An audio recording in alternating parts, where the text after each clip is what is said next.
చూసావా నిలవేడమ్మా, ఆ గోడంతా ఎంత వెలవెల్లాడిపోతుందో. కళకళలాడుతూ ఉంటే వెలవెలబోతుందని చెప్తున్నావేంటన్నా? చిన్నయ్య గారు నువ్వు లేని ఆ గోడ ఎందుకు కళకళలాడిపోతుందమ్మా? మేం లేకపోతేనే అందరూ ఉన్నారు కదా. ఆకాశం నుండా ఎన్ని చుక్కలుంటే ఏం లాభమ్మా? చందమా ఉంటేనే కదా ఆ ఆకాశానికి అందం. నువ్వు చిన్నయ్య గారు ఆ ఫోటోలో లేకపోతే ఆ గోడకే కాదమ్మా, ఈ ఇంటికి కూడా కళ్ళలేదు. అది మనం ఆలోచించే పద్ధతిని బట్టి ఉంటుందన్నా. వాళ్ళు కావాలనే మీ ఇద్దరు ఫోటోలు లేకుండా చేశారని నీకు అనిపించట్లేదా? కావాలని చేసినా అనుకోకుండా జరిగినా దాని గురించి ఇప్పుడు పెద్దగా ఆలోచించడానికి ఏముంది? ఎందుకు ఆలోచించకూడదమ్మా? వాళ్ళు మాత్రమే ఈ కుటుంబ సభ్యులా? మీ ఇద్దరు కూడా ఈ ఇంటి కుటుంబ సభ్యులే కదా. నాకిప్పుడు బాగా అర్థమవుతుంది. ఈ ఇంటి కోడలనని నువ్వు ఎదిరించి మాట్లాడావు కదా, అందుకే నిన్ను వెక్కిరించడానికే వాళ్ళంతా ఈ పని చేసినట్టున్నారు. ఫోటోలు లేకుండా చేసినంత మాత్రాన్న వాళ్ళు సాధించింది ఏముంటుందన్నా?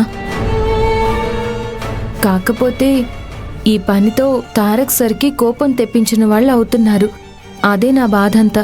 అది కూడా నిజమేనమ్మా. నిప్పు మీద నెయ్యి పోస్తే ఏం జరుగుతుందో వాళ్ళకు కూడా తెలుస్తుందిలే. అలా అంటావేంటన్నా? అలాంటి గొడవలేవి ఈ ఇంట్లో జరగకూడదనే కదా నా భయం అంతా. గొడవే కదా, జరగనివమ్మా. అప్పుడైనా వాళ్ళకి అర్థమవుతుంది మీ ఇద్దరు లేని ఆ గోడ పేడలికినట్టు ఉంటుందని.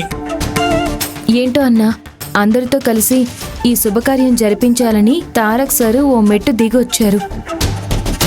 కానీ ఇప్పుడు వీళ్ళు ఆరిపోతున్న అగ్ని మీద ఆర్జ్యం పోస్తున్నట్టు చేస్తున్నారు. తారక్ సార్ వచ్చి చూస్తే ఇప్పుడు ఏం రచ్చ జరుగుతుందో అని, దాన్ని ఎలా ఆపాలో నాకేం అర్థం కావడం లేదు. ఆపడం ఎందుకమ్మా, రచ్చే కదా, జరగనివ్వు. తారక్ సార్ కోపానికి మీరు లేని ఆ ఫోటోలన్నీ ఖచ్చితంగా తగలబెట్టేస్తారు. అదే నా భయం అంతా. ఇప్పుడు ఏం జరుగుతుందో ఏంటో.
అబ్బబ్బబ్బబ్బా, ఈ ఫోటోలన్నిటితో ఈ వాల్ భలే ఉంది కదండి.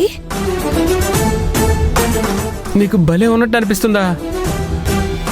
నాకేంటి రాబోయే బీభత్సమైన తుఫానికి హెచ్చరికలా అనిపిస్తుంది.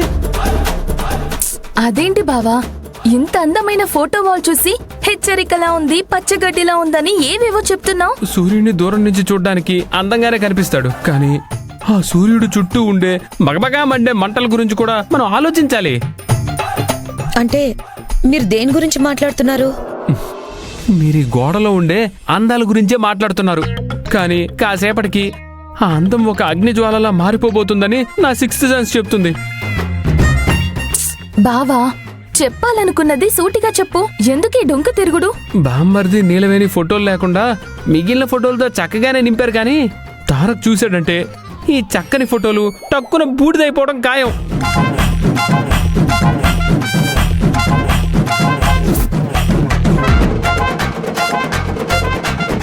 అమ్మో, ఇది నాకు ఇష్టమైన ఫోటో.